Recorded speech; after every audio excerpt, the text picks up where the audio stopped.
Time, a story we first brought you here on Fox. Two teenagers accused of raping a 9th grader in Maryland last week crossed the southern border into the U.S. illegally last year. Both of them did. Both were caught and targeted for deportation hearings that never happened. Correspondent Doug McElway reports tonight on the case and the system that let those boys remain in the country. In an exclusive TV interview with Fox News, the defense attorney representing accused Rockville High School rapist Henry Sanchez-Milian said his client is innocent. According to his attorney, the alleged assault in a boy's bathroom last Thursday was consensual and that Sanchez-Milian will be acquitted. It seems that the physical evidence is not there. There's no scratches, there's no bruises, there's no injuries like that. Also, this is a bathroom in the middle of the day where it doesn't appear that she was screaming or that anybody heard anything going on. There were other kids apparently that saw them going in. So basically, I think he's going to tell the jury his story, and I'm confident that 12 citizens of Montgomery County are going to find him not guilty. In response to attorney Jessic's innocence claim, the Montgomery County Police Department late today took a polar opposite position. There's physical evidence of both a rape and sex assault. It's very clear from the investigation that there was no consent in this whatsoever. Jessic's interview with us came immediately after a jailhouse meeting with his client.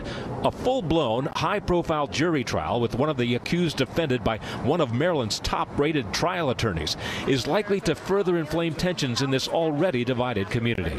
If they do, in fact, somehow prevail in their claims that he did not, in fact, commit rape, then they need to make sure that they hand this guy over to ICE and he's deported.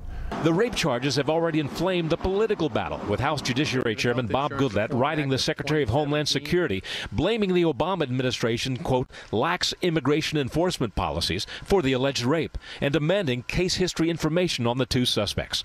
That, while the political battle in Maryland flares over a bill that would grant statewide sanctuary to illegals. Marisay Morales is the bill's sponsor. She's facing heat from Maryland's Republican governor and Republicans in the state legislature. Now what this policy would say is that when our law enforcement arrests somebody, their hands would be completely tied as far as working with ICE and federal authorities. Even if these people are dangerous, terrorists, gang members, no matter what they are, this bill has no exceptions. It says that they cannot work, local law enforcement cannot work with ICE. This is a crime. This is a rape. And nothing in this bill would preclude law enforcement and Montgomery County to prosecute this crime to the fullest extent of the law. No matter what the outcome of a trial, should there be one, proponents of strong immigration reform maintain that both of these men, both here illegally, need to be deported anyway because they crossed the border unlawfully. Brett? Doug McElway live in Maryland. Doug, thank you. But what about the coverage of this case? Fox News media analyst and host of Fox's Media Buzz, Howard Kurtz, joins me now to talk about the different media coverage of this particular case.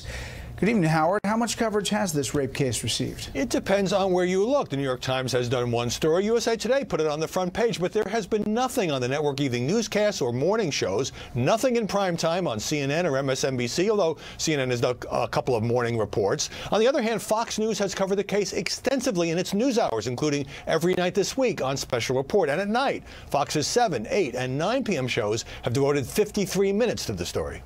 All right, so what explains the disparity, do you think? This story is being fueled in part by conservative commentators, especially since Sean Spicer spoke about it at a White House briefing in support of President Trump's planned crackdown on illegal immigration. Bill O'Reilly, who has made such crimes a signature issue, said this about the limited coverage.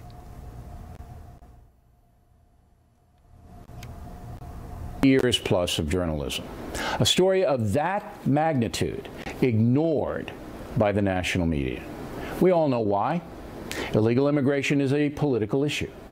Now, many mainstream outlets are drawn to stories that may dramatize a different political point involving race or gender. The Ferguson shooting, where a police officer was ultimately acquitted of murdering Michael Brown, or the supposed gang rape at the University of Virginia, based on a false story later retracted by Rolling Stone.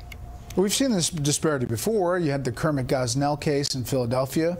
We covered that a lot. It didn't get a lot of coverage other places for some time. But how do you think these judgments should be made?